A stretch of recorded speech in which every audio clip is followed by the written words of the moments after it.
estudo. Nós estamos estudando a carta aos Tessalonicenses e hoje nós vamos ver o capítulo 5 da primeira carta. Nós estamos então encerrando essa primeira carta.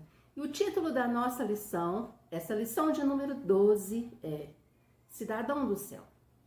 E nós vamos começar o nosso estudo lendo 1 aos Tessalonicenses 5, 24, e diz o seguinte: Fiel é o que vos chama, o qual também o fará. Fiel. Fiel é o nosso Deus e nós também devemos ser. Meus queridos, nós vamos dividir esse estudo em 3 partes. E a primeira parte nós vamos estudar o verdadeiro cidadão do céu. E nós vamos ter como base, né? Nós vamos lá em Salmos, capítulo 15. Tá? Nós vamos então estudar Salmos, capítulo 15, para auxiliar, para nos dar um apoio nessa lição, né? E na realidade esse Salmo de número 15, que é um Salmo de Davi, eu posso estudar esse Salmo com mais 2, né? O Salmo 24 e o Salmo de número 1. Então esses 3 Salmos, 15, 24 e 1, eles falam dessas características, das características do cidadão do céu. E aí, vamos ler então o Salmo de número 15, o verdadeiro cidadão dos céus. É um Salmo de Davi.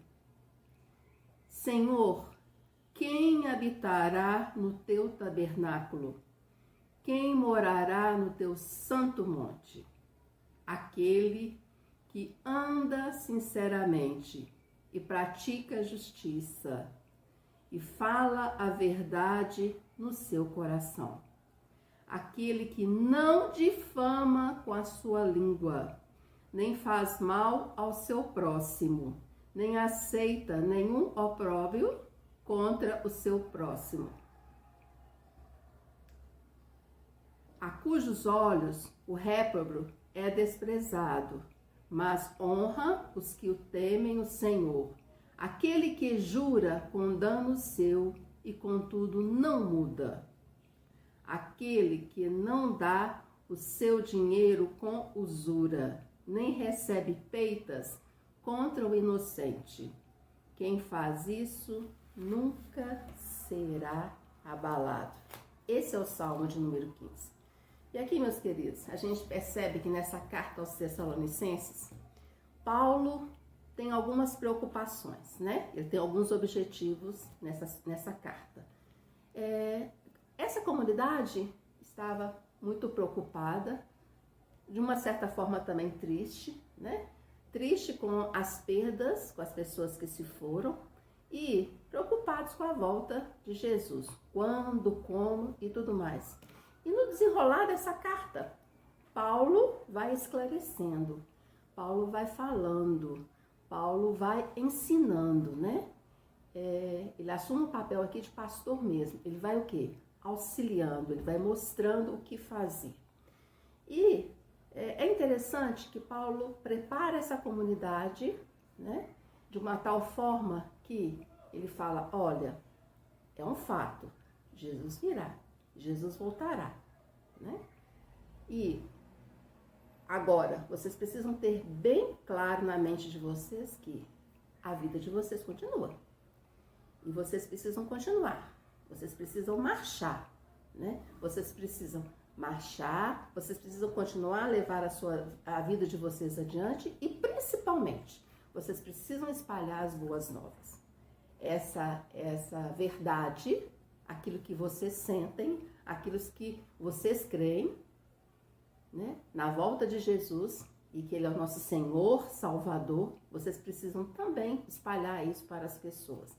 E nesse Salmo 15, que é o verdadeiro cidadão do céu, né, aqui a gente vê e a gente consegue entender muito bem o que Paulo está falando nessa carta aos Tessalonicenses.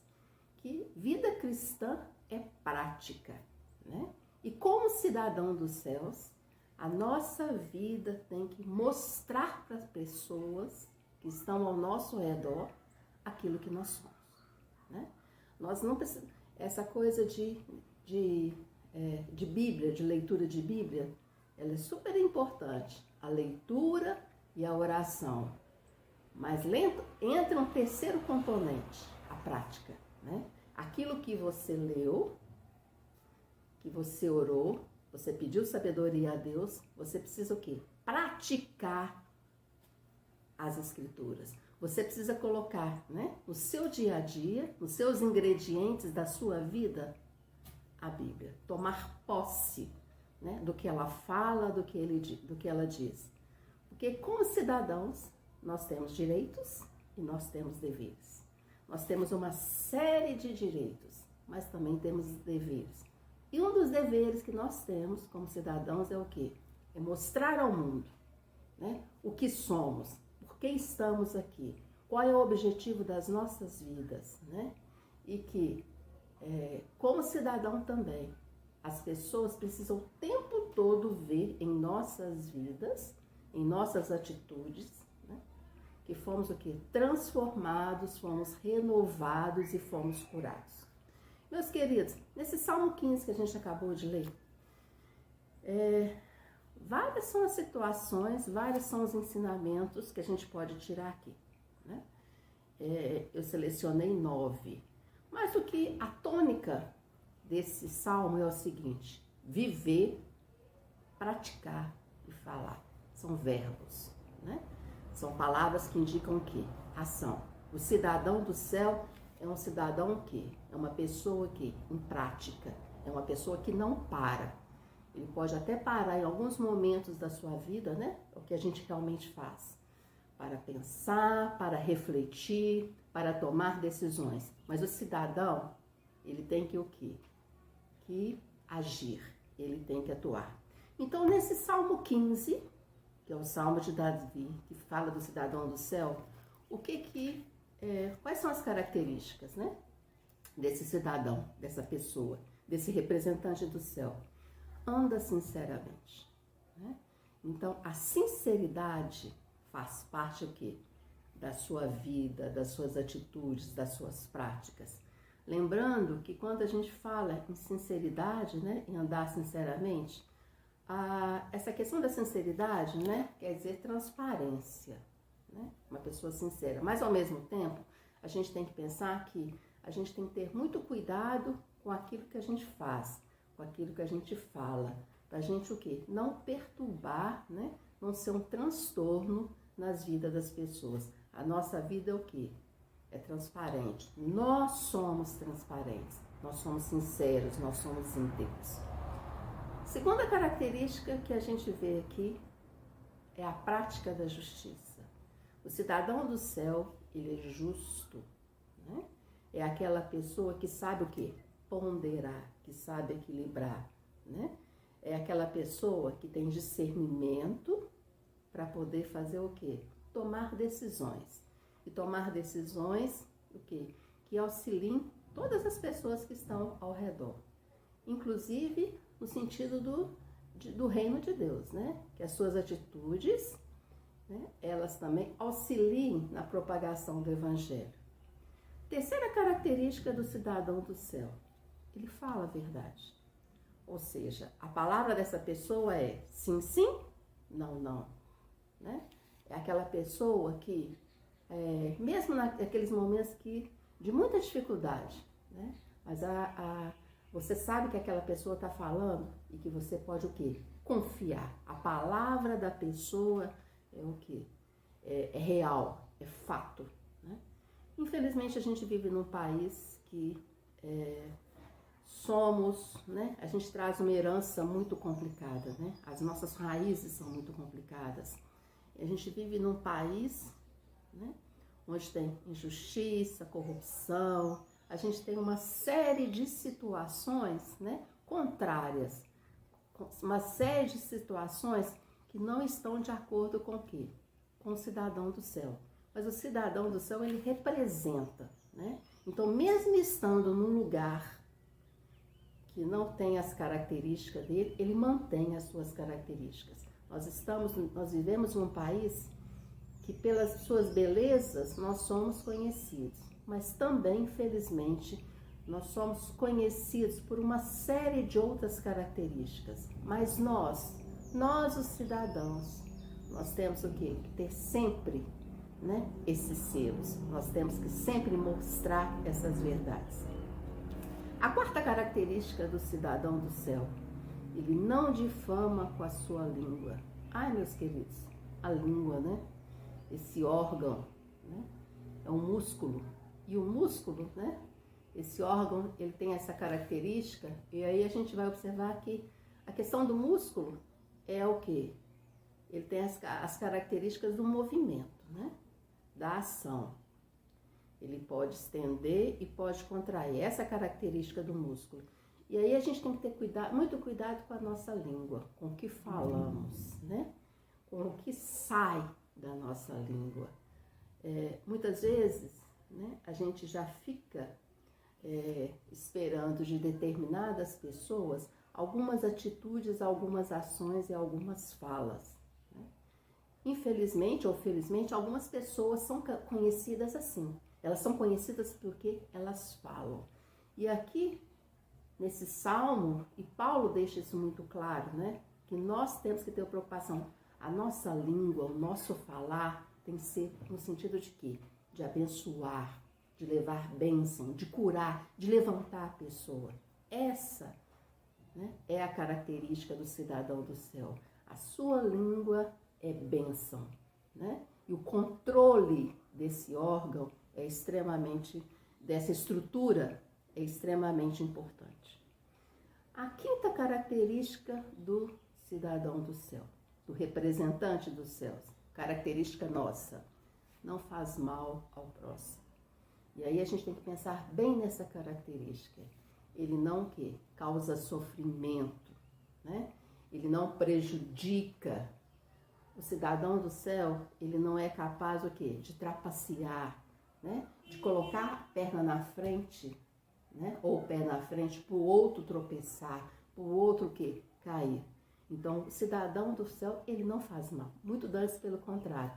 Ele preocupa-se com o bem do próximo, né? Com a felicidade do próximo, com o bem-estar do próximo. A sexta característica do cidadão do céu, que está aqui nesse Salmo 15, né? Que a gente está vendo, é o seguinte: não aceita opróbrio contra o próximo, não aceita humilhação, né? Ele não concorda que o outro seja prejudicado, que seja humilhado, que seja ofendido. Nós não podemos concordar, nós não podemos aceitar em ver as pessoas que estão próximas a nós, né? Essas pessoas passarem por quê? Por humilhação, por rejeição, por pessoas estarem em situações em que nós podemos modificar, nós podemos atuar, em que nós podemos agir. A sétima característica do cidadão do céu, sétima característica nossa: honra os que temem ao Senhor, né? Ele honra aos seus irmãos, honra ao próximo, né?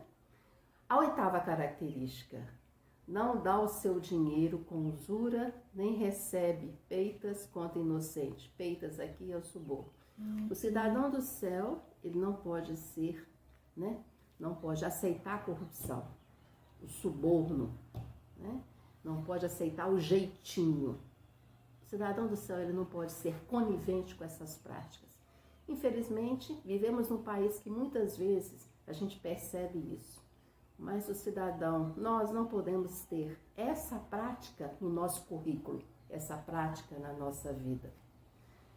E a nona característica do cidadão do céu diz o seguinte: jura com seu próprio dano e não se retrata. Ou seja, o cidadão do céu, ele é o quê? Ele mantém a sua palavra. Ele é uma pessoa o quê? Confiável. Olha, queridos, né? são características que a gente tem que sempre pensar, sempre rever, né? A gente tem que pegar esse Salmo 15, o Salmo 24 e o Salmo 1, ler esses 3 salmos e pensar o seguinte: onde eu preciso melhorar?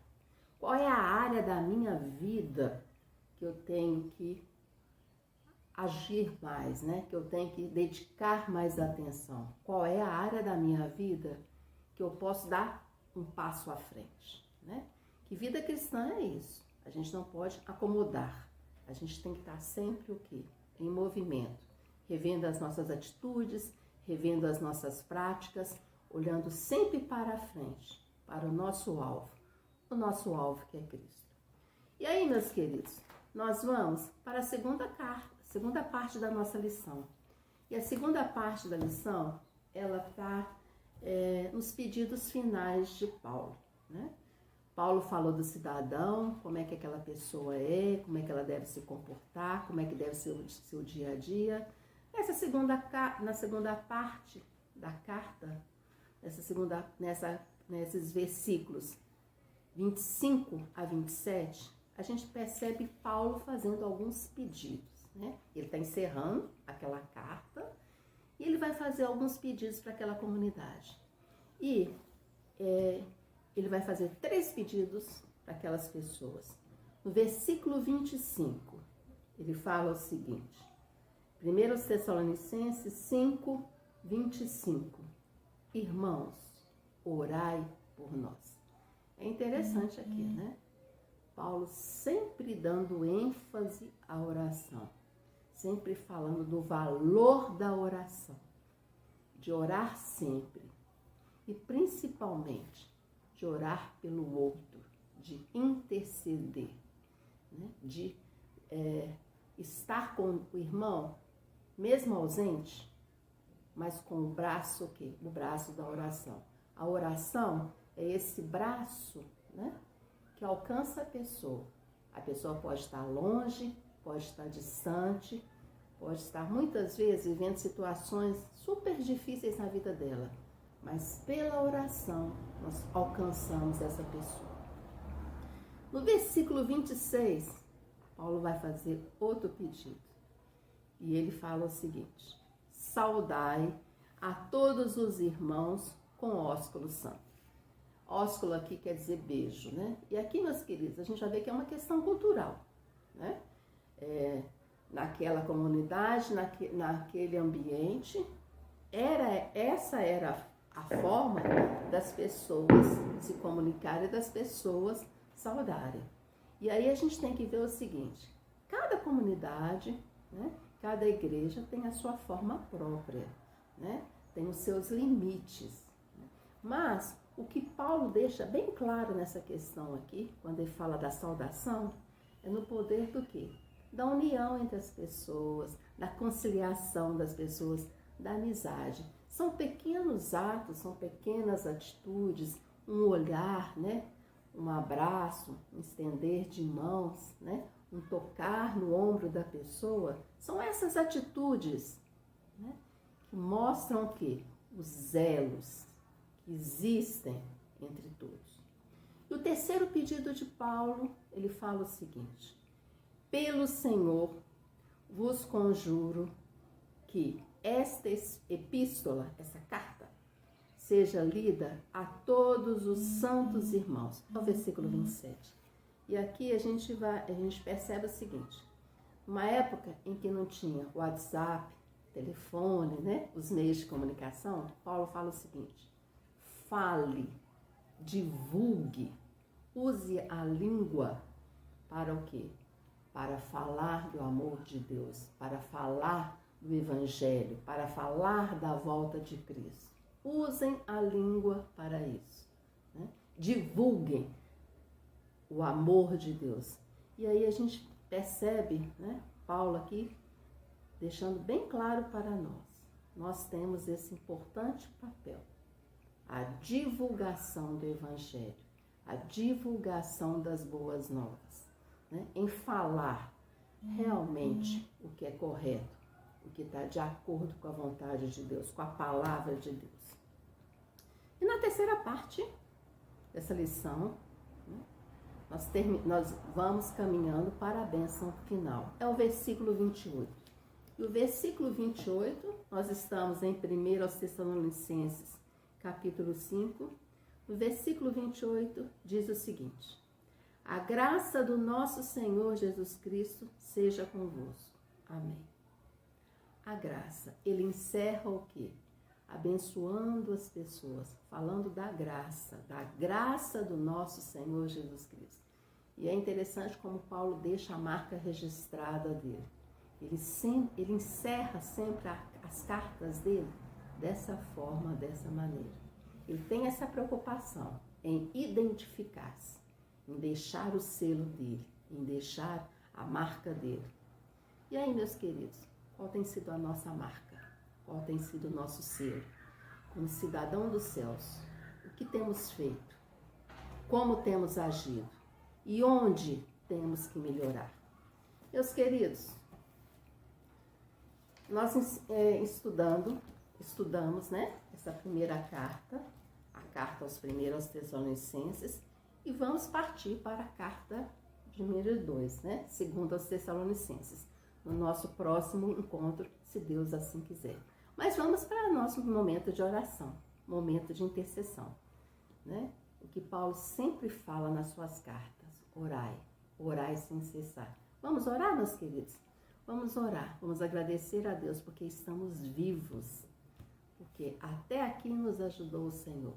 Vencemos batalhas, estamos vencendo essa pandemia. Vamos agradecer a Deus pela vida. Vamos pedir a Deus pelo nosso país, pelo Brasil. O nosso Brasil tem que estar no nosso coração, nas nossas orações diárias. Os nossos líderes, né? As nossas dificuldades, os nossos problemas, aquelas situações que carregamos há tantos e tantos anos. Só mesmo o poder de Deus para agir, para atuar nesse país. Vamos pedir pelo nosso Brasil. Vamos pedir para esse momento que estamos vivendo, esse momento difícil, mas que Deus possa agir e para que possamos também ajudar, né? Ajudar a propagar o Evangelho no nosso país. Vamos orar, meus queridos, pelos nossos missionários, né? Essas pessoas que estão aí semeando, levando a mensagem, levando as boas novas. Vamos sempre interceder pelos nossos missionários. Vamos orar pela nossa igreja, Igreja Batista das Alterosa, pelos nossos ministérios, pelas pessoas que estão aí agindo, atuando, e para que Deus levante outras pessoas também. Pelos nossos desafios, né? Pelos nossos sonhos, pelos nossos projetos. Vamos orar pelos nossos idosos, meus queridos idosos. Vamos orar pelos nossos enfermos, né? Pessoas que estão passando por tanta dificuldade, pessoas que passaram perdas, né? Que estão aí no processo de luto. Vamos interceder por esses irmãos. Vamos orar pelas nossas famílias, né? Para que seja um momento em que Deus possa estar atuando nas nossas famílias, curando, né? Laços que muitas vezes estão desfeitos, né? Que foram desfeitos, para que Deus possa agir na integração, na união das famílias. Vamos orar, meus queridos, pelos desempregados, pessoas que perderam o emprego, que estão passando dificuldade. Vamos interceder por essas pessoas. Vamos orar, meus queridos, pelos dízimos, pelas ofertas. Vamos agradecer a Deus, né, pelas pessoas que estão fazendo isso. Vamos pedir por essas pessoas, interceder, mas também por aquelas pessoas que estão tendo dificuldade, para que Deus possa atuar na vida dessas pessoas. Vamos orar pela sucessão pastoral, para esse momento que estamos vivendo, para que Deus nos dê sabedoria, para que Deus já esteja abençoando o nosso futuro pastor, a sua família, e que esse pastor, né, esse homem de Deus, venha para ajudar essa igreja, auxiliar e principalmente fazer com que essa igreja continue na sua caminhada. E vamos orar, meus queridos, por esse casal, Adiel e Jussara. Vamos liberar as bênçãos sobre esse casal, para que Deus dê a eles paz, sabedoria, saúde, né? E que eles possam aí continuar auxiliando nesse momento em que estamos passando. E nesse momento, né? Eu gostaria de pessoalmente agradecer esse casal, né, que tem nos ajudado tanto, né? A gente tem que agradecer também, né? Agradecer porque eles estão aí fazendo parte das nossas vidas. Meus queridos, até breve. Vamos continuar orando, lendo a Bíblia, e no nosso próximo encontro estaremos com a segunda carta aos Tessalonicenses. Até breve.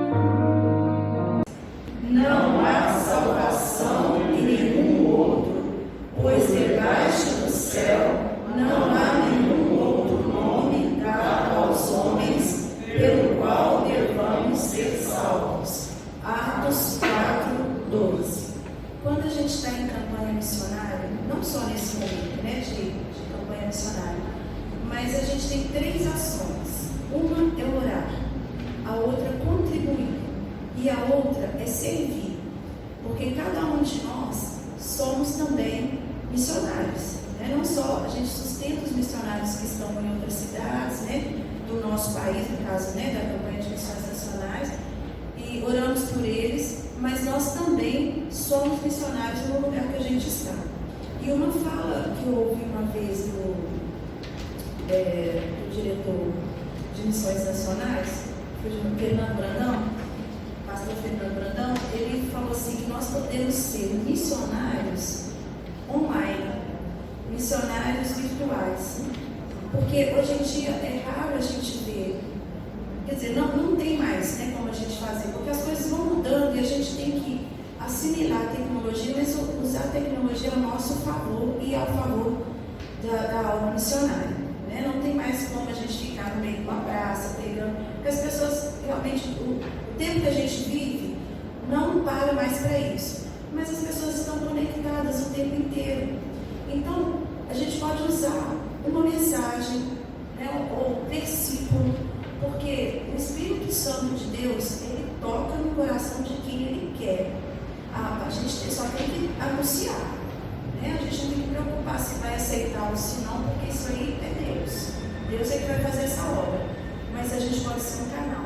E esse versículo, a gente pode usá-lo também para mandar. Tantas vezes a gente recebe mensagens de bom dia, boa tarde, boa noite, né? Por que não dar um bom dia, enviar um bom dia e um versículo? Porque o Espírito Santo pode tocar através de uma palavra.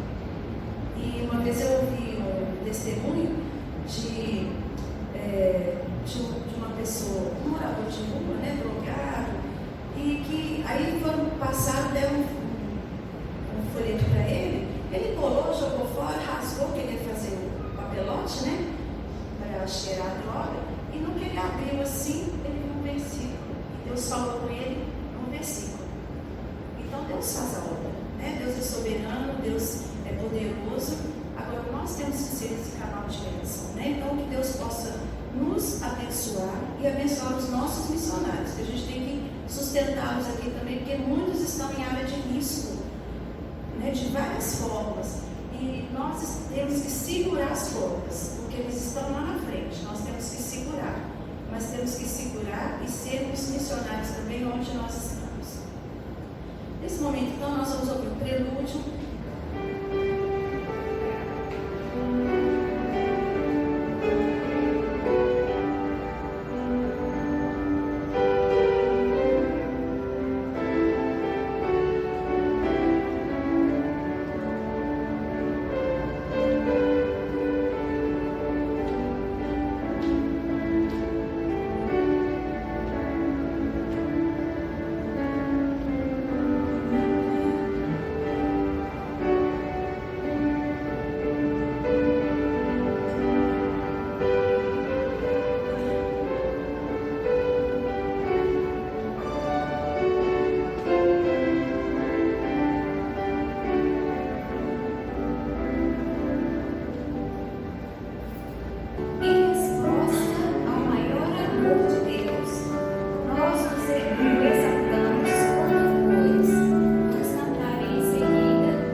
Espírito é responsiva. Em Deus, cuja palavra é o novo, no Senhor, cuja palavra é o novo, neste Deus ponho a minha confiança e nada temerei. Firme está o meu coração, ó Deus, o meu coração está firme, cantarei e entoarei louvores. Todos, Ser exaltado, ó Deus, acima dos céus, e em toda a terra esplenda a tua glória. teremos agora um momento de dedicação de dízimos e ofertas. E cantaremos o hino louvor.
No nosso boletim está constando o texto de 1 Coríntios, no capítulo 11, de 27 a 34.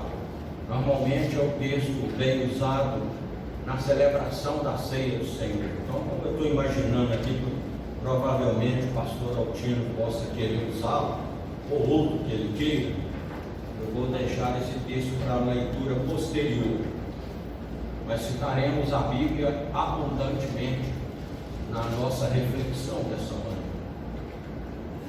Eu queria apenas ler os versículos 33 e 34, que são os dois últimos constantes nesse texto de 1 Coríntios 11. Portanto, meus irmãos, quando vos ajunteis para comer, esperai uns pelos outros. Mas se algum tiver fome, come em casa, para que não vos ajunteis para a condenação. Quanto às demais coisas, ordená-las Ele, quando for. Senhor nosso Deus, nosso Pai, suplicamos, Senhor, que o Senhor nos dirija esta manhã na entrega da tua mensagem. Em nome de Jesus. Amém. Irmãos, Irmãos, o batismo e a ceia do Senhor, elas são duas ordenanças deixadas por Cristo.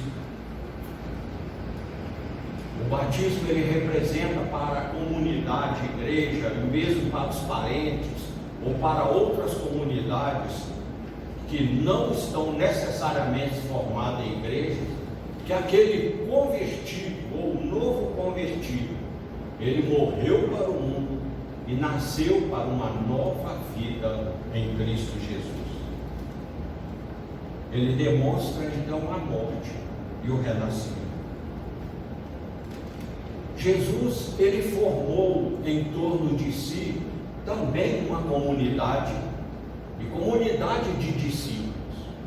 Embora ele tenha traçado os preceitos, ordenado, dado as instruções, mas até aquele momento ainda não era uma igreja formada, mesmo com todas as instruções e com a formação dos discípulos.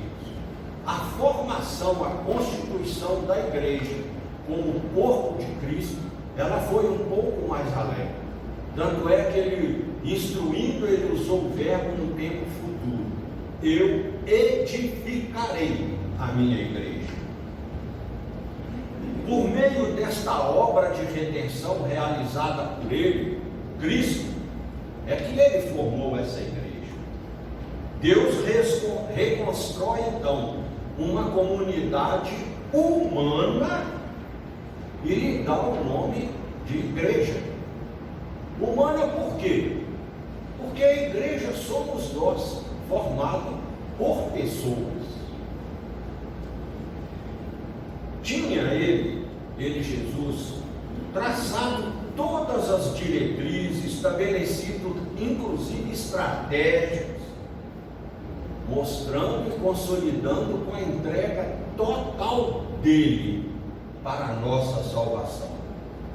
Na referência, em duas referências que ele faz no Evangelho, em Mateus 16, 18, e a outra em Mateus também 18, 17, ele refere ali claramente que ele edificaria. Eu edificarei. Portanto, se a comunidade do Espírito, ela nasceu com a morte vicária de Cristo, vicária desta, ela representa aquele que substitui, que toma, o lugar. No termo jurídico, é aquele que outorga, que dá procuração. Então, com a morte de Cristo, na ceia do Senhor, além de estarmos celebrando a sua morte, o seu sangue, nós também celebramos a comunhão. Em outro sentido, também ali, o nascimento da igreja. O nascimento de um projeto de comunhão, projeto este feito pelo próprio Deus através de Cristo Jesus. E também o projeto de comunhão com Ele na vertical e conosco, nós uns com os outros. E este é também um dos motivos que nós devemos trazer à nossa memória quando nós participamos da celebração da ceia do Senhor. Portanto, a ceia é também uma expressão de comunhão. Também o apóstolo Paulo, escrevendo aos Coríntios, no primeiro capítulo, ele diz: a palavra comunhão tem um sentido também de participação. Nós estamos participando de um mesmo corpo. Esse corpo é o corpo de Cristo. O pão e o vinho representam os canais pelo qual Jesus se faz presente neste momento. Comunhão nesse texto é a expressão da união com Cristo. E Paulo não explica a natureza dessa união, porque já era uma tradição desde o princípio. Jesus deixou claro e refez isso: amai-vos uns aos outros.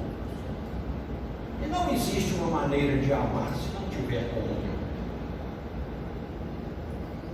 No versículo 17, Paulo declara então que este momento é também um momento de participação nessa comunhão uns pelos outros. E desse modo, na celebração da ceia do Senhor, nós estamos celebrando comunhão. E isso não se dá à parte ou separado de Cristo. É Cristo no meio de nós, Ele presente. No artigo do nosso boletim, eu escrevi um artigo colocando que o melhor é Deus conosco. Embora lá eu tivesse dado um sentido diferente, mas Ele conosco é o ideal em qualquer sentido da vida. Seja das nossas decisões, seja da nossa reunião em comunidade como igreja, e mesmo do nosso relacionamento uns com os outros. A ceia do Senhor, portanto, ela associa essa ideia. Todos participando. A ceia do Senhor é um evento que associa também comunidade. No capítulo 11, do primeiro versículo, Paulo demonstra que a falta de amor de alguém, ele cita de um irmão para com o outro, está quebrando esse elo. E nisso nós precisamos fazer uma reflexão de nós mesmos, das nossas atitudes, do nosso pensamento, do nosso comportamento. Será que nós estamos causando ou sendo um instrumento de cisão, alguma cisão, qualquer que seja, nesse corpo de Cristo? E ele diz nos versículos de 27 a 38, isto, quer dizer, a cisão acarreta juízo divino. Quando ouvimos alguém dizer: a igreja lá não está bem, ou a igreja está se arrastando, nós precisamos fazer uma reflexão se o termo ou o pensamento que nós estamos usando está correto. Se nós formos pensar um pouco mais, são as pessoas que estão falhando.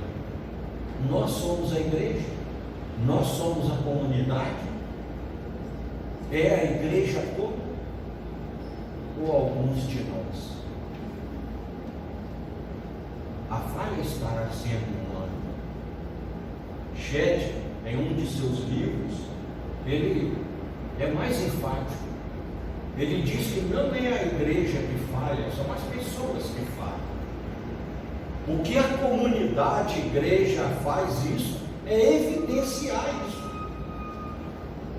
E outras pessoas percebem. E temos que meditar e relembrar que Deus tudo vê. Lembrar que Ele é o cabeça da igreja. E Ele vê cada um de nós. Ele conhece o nosso coração, ou os nossos corações, e a nossa intenção. E por que falhamos? Ou por que falham? Citando o livro de Shedd, porque nós somos humanos, e Deus sabia que iríamos falhar. Mas daí Ele trouxe o perdão, a oportunidade de refletirmos, usarmos a nossa inteligência para fazer uma avaliação, e aqui é o destaque de nós mesmos. Nós não precisamos e não devemos ficar avaliando os outros, analisando os outros, primeiro a nós mesmos.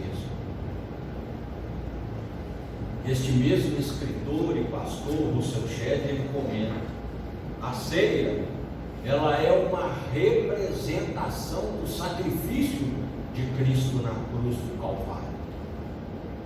mas nós não podemos imaginar que é só dele para ele. Nós precisamos lembrar que nós estamos neste conceito de comunhão. No Antigo Testamento, aqueles que participavam da ceia participavam também da bênção ou da comunhão. Também é assim no Novo Testamento. Eu gosto sempre de citar, eu relembro isso quando ainda era muito pequeno, ouvindo a minha mãe, que ela tinha uma experiência de quando eu nasci, seu filho mais velho. Ela mudou para uma cidade distante, no primeiro ministério do meu pai, distante da família, apenas irmãos da igreja. E quando eu já estava para nascer, chegando os últimos dias, a preocupação que ela tinha, porque a cidade que ela morava era um dia de viagem de trem aonde estavam os parentes mais próximos. E ela fazia uma lembrança com Maria, a mãe de Jesus.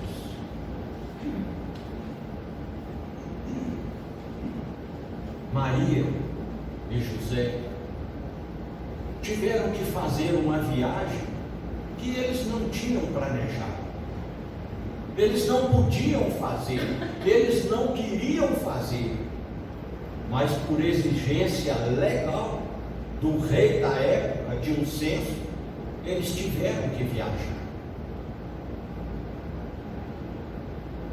E ela comentava que a gente às vezes não pensa na mulher grávida, Maria, com a barriga grande, pesada pelo neném, fazer uma viagem. E o sonho de José, o pai, o local de nascimento não era um dos hospitais que nós temos em Belo Horizonte. Lembram da história? Não havia lugar na hospedaria. Mas José e Maria cumpriram a sua missão e usaram como lugar de nascimento para o bebê o único que ele achou. E em lugar nenhum mostra ou diz que Maria estava triste, aborrecida, chateada. Também nós não vemos José lamentando. No início ele teve a experiência, até com o anjo aparecendo para ele sobre a gravidez da Maria, mas os dois depois assumiram essa missão e a desempenharam com amor. Sabemos que Deus cuidou do casal, como cuidou também do nenenzinho. Mas quantas dúvidas devem ter passado na cabeça dos dois, mesmo tendo um anjo aparecido? A insegurança de estar numa cidade estranha e o neném prestes a nascer. A bolsa da Maria também deve ter estourado. Acontece com qualquer mulher grávida. E aquele corre-corre. Eu já tenho experiência tanto dos 3 filhos que a Jussara teve, como com os genros, nora. Como seria correr para um lugar que eles não escolheram, para uma estrebaria? Mas eles utilizaram o recurso que dispunham. Na igreja, irmãos, nós somos acolhidos, mas como ela é uma comunidade, nós também precisamos de acolher os outros. E às vezes nós não pensamos também naquele sacrifício do nenenzinho que nasceu na estrebaria. Cresceu, desenvolveu, trabalhou com o pai na carpintaria dele. com todo o sacrifício, caminhou por estradas, por cidades, foi criticado até pelos doutores da lei. Muitos se sentiam ameaçados. Mas nós não podemos esquecer também o sacrifício dele. E será que quando nós rompemos aquela comunhão que o pastor e escritor-chefe chama a atenção, nós estamos lembrando de tudo isso, ou nós estamos querendo impor aquilo que gostamos na igreja que não é nossa? Impor aquilo que nós achamos que é certo numa igreja que não é nossa. É natural nós não gostarmos de alguma coisa. Somos humanos, como eu disse agora. Porque não é natural. É nós queremos que todo mundo goste do que eu gosto. Que todo mundo ache que a melhor ideia é a minha. Que todo mundo ache que o mais inteligente sou eu que sei das coisas. Isso não é normal. Então, para tudo, nós devemos nos humilhar, dobrar os nossos joelhos e buscar a orientação daquele que é o Senhor da igreja. Maria nunca deixou de amar, apesar de todas as dificuldades. Houve momentos de tortura psicológica, de ver o seu filho sendo maltratado, perseguido, mas ela desempenhou o seu papel. Nós também temos um papel a desempenhar nesta comunidade de Cristo, chamada igreja. O pastor Davi Gomes sempre dizia: tem muito crente pretendendo ser luz antes de ser sal. Sal da terra, como recomenda a Bíblia. E no Sermão da Montanha, o sal vem primeiro. A questão aqui é a mesma, eu ouso dizer isso. Nós queremos a glória da ressurreição, sem enfrentarmos o pé da morte. A ceia do Senhor, ela nos convida a um compromisso de identificação com a morte de Cristo. E em João 13:34, Jesus disse que nos deixava um novo mandamento: amai-vos uns aos outros como eu vos amei. Ora, amar uns aos outros não era naquela época um mandamento novo, mas ele ressaltou: como eu vos amei. Nós precisamos amar como Jesus nos ama.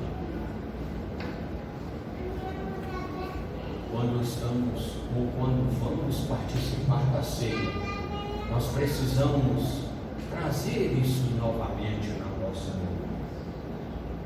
Porque, meu irmão, participarmos de uma ceia ignorando o irmão por qualquer motivo, na Bíblia menciona aquele que é fraco, no texto menciona até os que são pobres e doentes, mas hoje temos muitos motivos para ignorar. Mas esses motivos não são motivos de Deus, são motivos carnais. Então nós não podemos, porque aqui estamos falando de mandamento. Então é não dar lugar à carne. E o pastor Davi Gomes, em seu livro, ele cita razões da carne, porque razões mundanas podem parecer óbvias, mas não são à luz da Bíblia.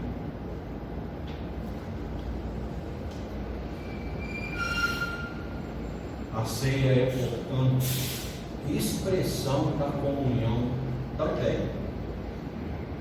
Ela torna coerente a realidade nossa e a realidade da igreja, naquilo que ela representa e deve representar para cada um de nós. Quero convidar os diáconos e o pastor Altino, e a partir deste momento, o pastor Altino passará a conduzir a celebração. Eu acho que eu não vou prestar, o irmão falou bem a respeito na ceia. Nós sabemos que é uma ordenança, né? E não salva, não dá força a ninguém, né? Mas para que nós possamos participar, nós temos que esquecer as coisas de fora e lembrar que justamente porque é uma coisa de memória, lembrança, alegria. Tá? Eu vou ler sim, mas não vou explicar, só para a gente entrar, me desculpe dizer, no clima da ceia. Tá? Porque o irmão explicou bem, falou direitinho como deve ser, mas nós sabemos que lendo é uma coisa, falando, né, como se declamar uma poesia, então um negócio de ter, tá certo? Eu faço um trabalho, eu gosto muito de falar do meu trabalho, daquilo que eu faço. E quando nós falamos, hoje tem ceia na igreja. Então, significa, hoje tem batismo, não tem um batismo. E a gente vê que é bonito, chama essa. Mas nós sabemos também, para que houvesse a ceia, houve uma traição. Né? E é horrível, mesmo aquele sentimento de última hora, quando nós recebemos um recado. Mas, sem demora, eu vou convidar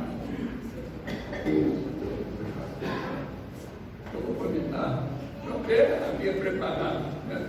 Mas eu vou ler, nós leremos exclusivamente, lá em Lucas, capítulo 22, de 7 a 22. Eu falei para o irmão, tenha paciência, certo? Não vou demorar só, não vou entrar em detalhes, mas eu convidarei todos nós vamos ficar de pé e vamos ler responsivamente, certo?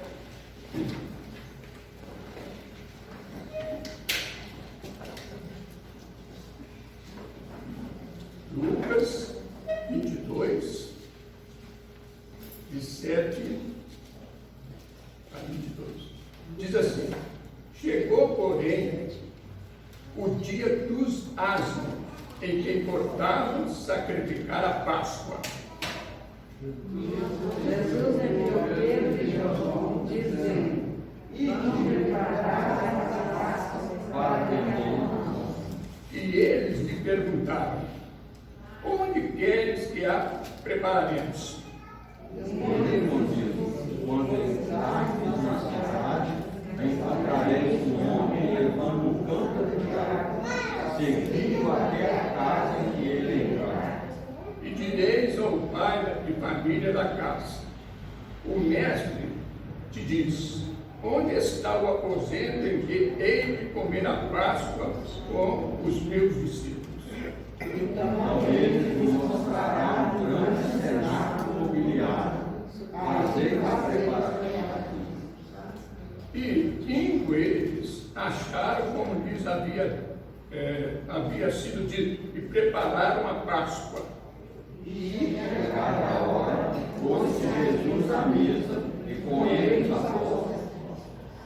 E disse-lhes: desejei muito comer convosco esta Páscoa, antes que padeça. Hoje vos digo que não mais comereis até que se cumpra o reino de Deus. E tomando o cálice, e havendo dado graças, disse: tomai e reparti-o entre vós. Jesus diz que não mais bebereis do fruto do filho, até que venha o reino de Deus. tomando o pão e havendo dado graças, partiu e deu-lhe, dizendo: isto é o meu corpo, que por vós é dado. Fazer isto em memória de mim. Semelhantemente, tomou o cálice depois da ceia, dizendo: este é o cálice da nova aliança, meu sangue derramado por vós. Mas eis que a mão do que me trai está comigo à mesa. Na verdade, o Filho do Homem vai segundo o que está determinado, mas vai daquele que intervém que venha.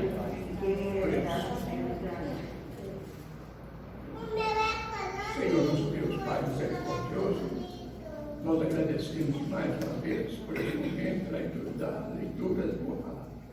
E que teu Santo Espírito oriente a cada um de nós e a mim nesse momento, antes da distribuição. Que o Senhor possa nos fortalecer e nos dar a entender desta graça maravilhosa. Em nome de Jesus. Amém. Amém. Pode sentar.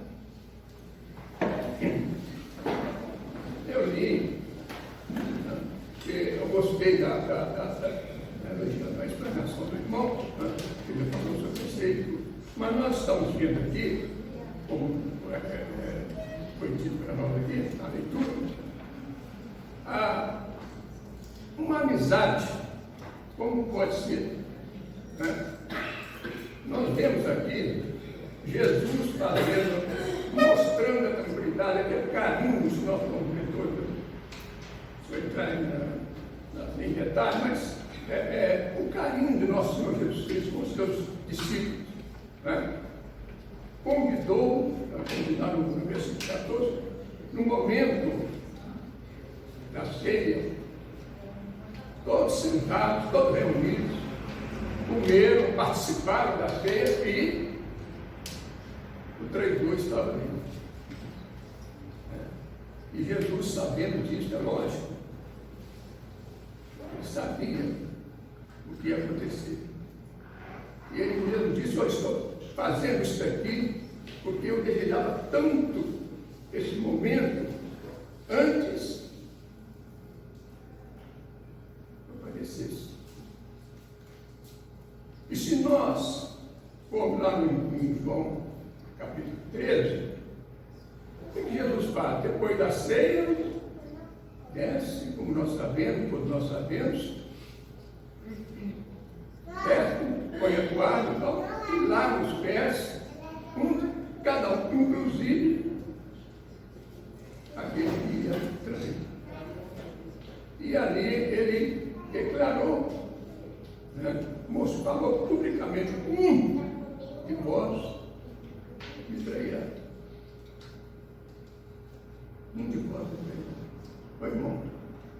E se nós olharmos ali ainda lá em Lucas 22, ali no versículo número 1 a 6, vamos ver os próprios líderes religiosos tramando, né, aproveitar aquele momento, né, para não saber por causa da quantidade de gente. A solução dele foi Judas, nós conhecemos.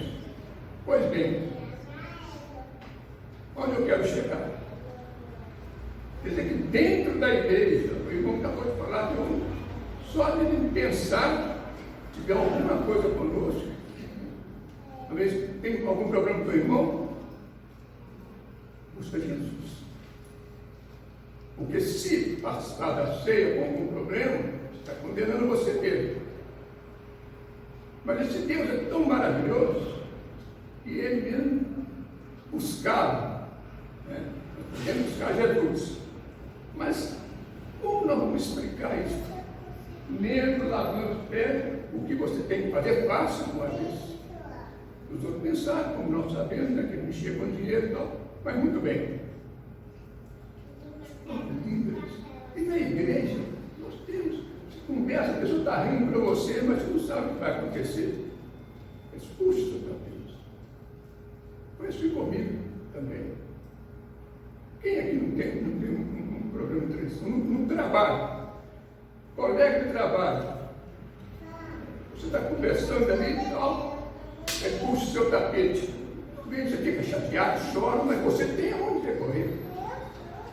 Um casal, você pensa que o casal está bem, tá? E a gente fala, fulano está.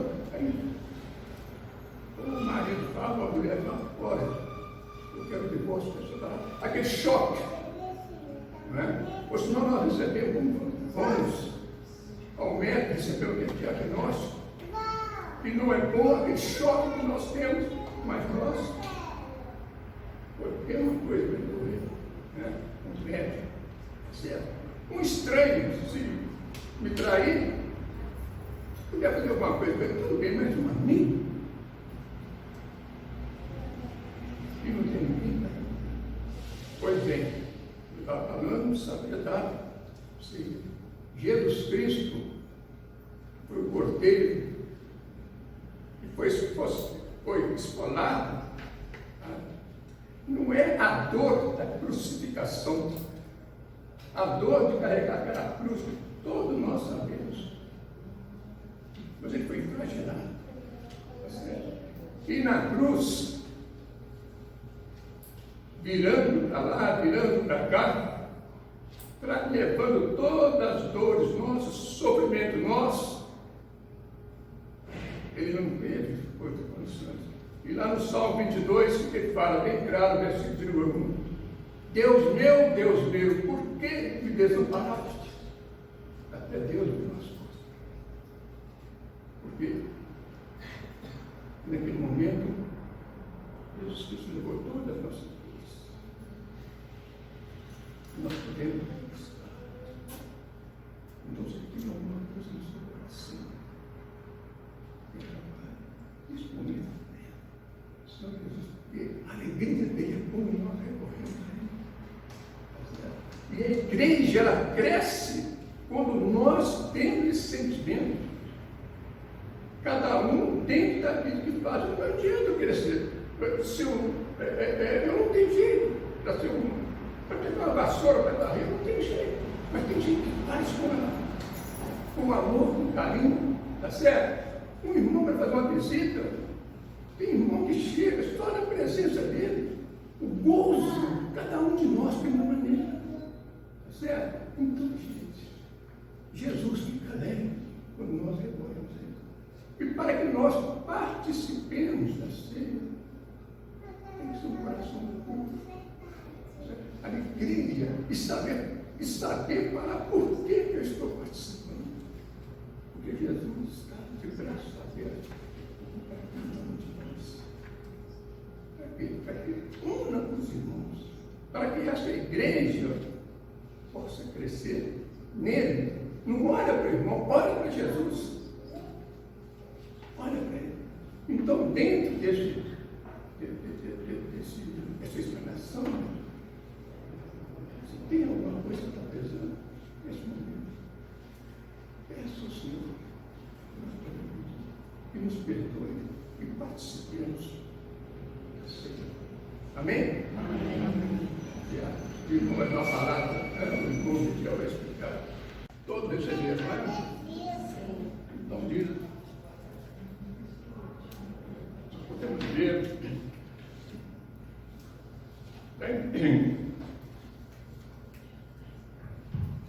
semelhantemente também, depois de cear, tomou, e tendo dado graça, partiu e disse: tomai e comei, isto é o meu corpo que é partido por vós, fazei isto em memória de mim.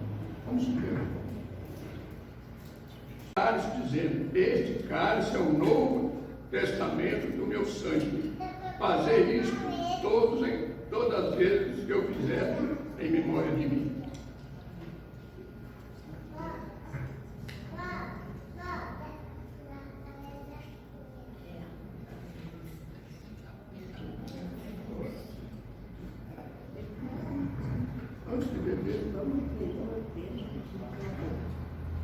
Bendito Deus, nosso Pai, graças te damos, Senhor dos céus e da terra.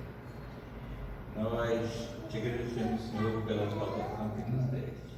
Nós louvamos, Senhor, e bendizemos o teu nome. Te agradecemos, Senhor, este momento e o vinho, Senhor, que tomamos, simbolizando o sangue que Jesus derramou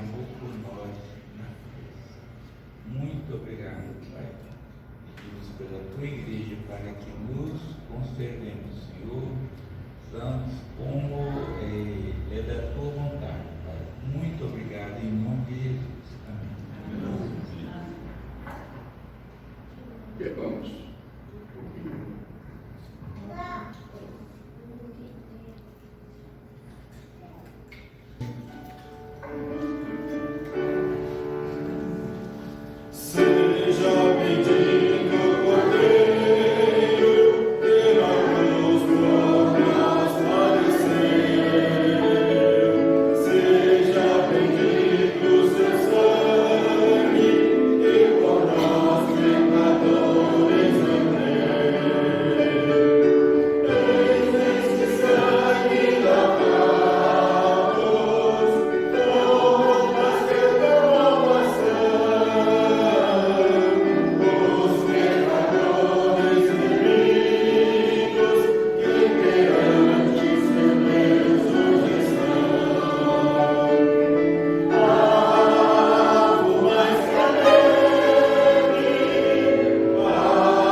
Pastor Altino nos conduz a Deus em oração, encerrando este momento.